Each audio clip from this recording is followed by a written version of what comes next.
Magandang araw po, welcome po sa aking channel of 9TV. Patalas sa 10. Meron po ba kayong mga properties na napapabayaan or non-performing assets? Plan nyo ibenta, pero wala kayong oras pagbibenta nito. Kung ito'y pagkakatiwala nyo po sa amin, tawag lang po kayo sa aking numero. Usap po tayo, gawan ko po ng video for free. Yes, libre po, wala po kayong babayaran. Tutulungan pa namin kayong mabenta inyong property. Kami na po bala sa marketing, sa boosting or paid ads. Even sa tripping, hindi na po kayo mapapagod sa pag-entertain ng mga buyers. Kami na po bala sa lahat. Tawag lang po kayo. Nandito po tayo ngayon sa Dasmariñas, Cavite kung saan meron po tayong bagong video presentation. Isang commercial property na may lot area na 1,888 square meters. Ito po'y titulado, buhay po ang may-ari kaya wala po kayong magiging problema sa documentation o sa transfer ng title. Napakalapit lang po nito sa Villahermosa at Villar City. Mamaya po sa dulong parte ng video, pag-usapan natin ang distance, location, travel time at presyo nito. Meron pong bungalow house, although hindi naman po ito sinama sa presyo ni owner. Ibig ko pong sabihin, yung assessment nila sa pagpresyo nito ay hindi na sinama itong old structure.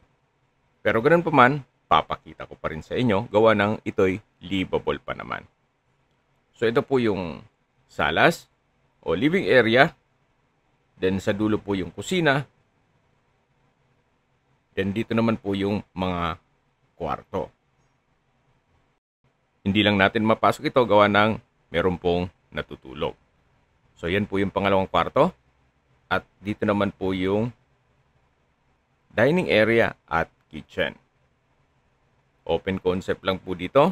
Walang partitions.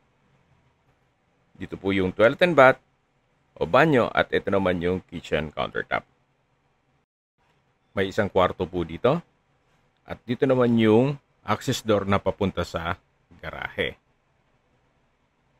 Kakasya po dito mga 2 hanggang 3 sasakyan. Balik po ulit tayo dito sa loob. So dito naman po ay meron pong access na gate na papunta sa mga kulungan ng mga aso. Ito po ulit yung kusina. Then dyan po yung banyo. At ito po yung living area o salas. Then yung mga kwarto. Ulitin ko lang po. Baka kasi may mag-comment na luma na ang bahay. Ito po'y hindi na sinama sa pagpresyo ni owner. Kumbaga, they're selling this property as lot only. Kung meron man po kayong nakikitang structure, yan po'y libre na o for free. Then, mula po dito sa main road, yan po yung gate. At ito po yung driveway. Napakalaki pa po ng espasyo sa likod nitong property. Kaya marami po kayong pwedeng i-project dito. Pwede po itong gawing commercial building dito sa harapan. Then dito po sa likod ay pwede pong gawing apartment o resort o events place. Actually, may unfinished structure na po dito sa likod na kung saan yun sana ang plano nila. Resorts and events place. So dito po sa likod ng bahay, yan po yung property, patag na patag, at yan po yung perimeter fence.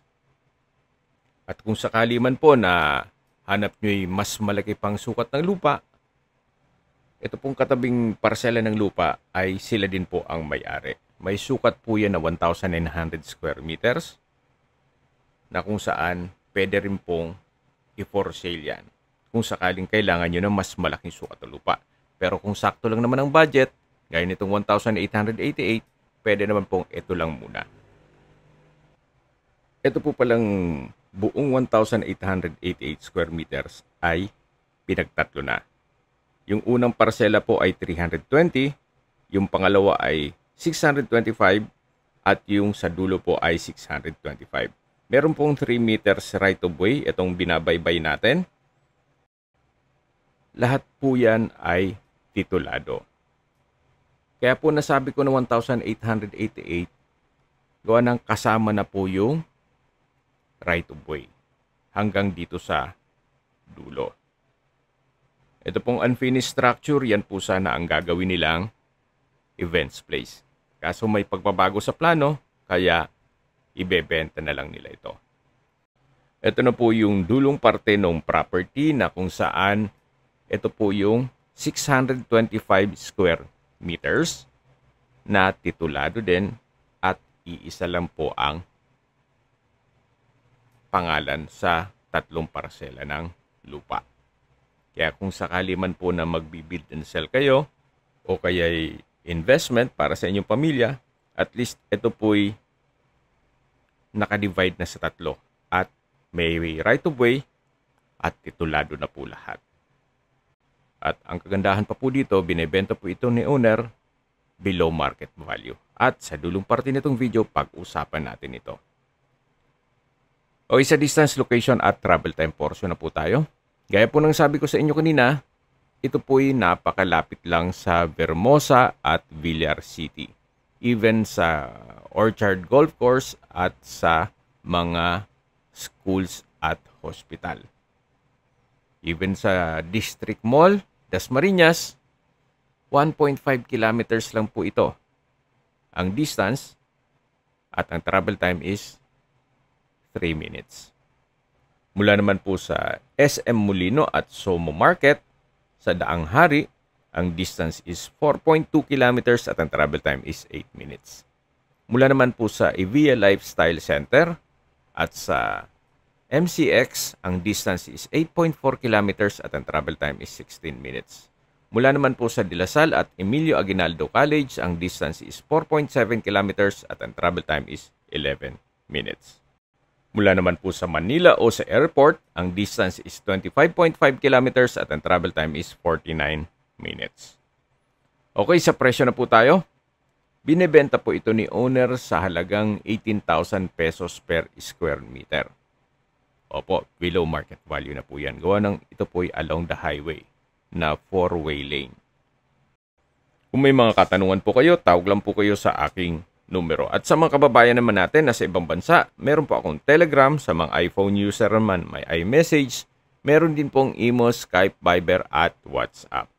Same number lang po, 0917-316-3399.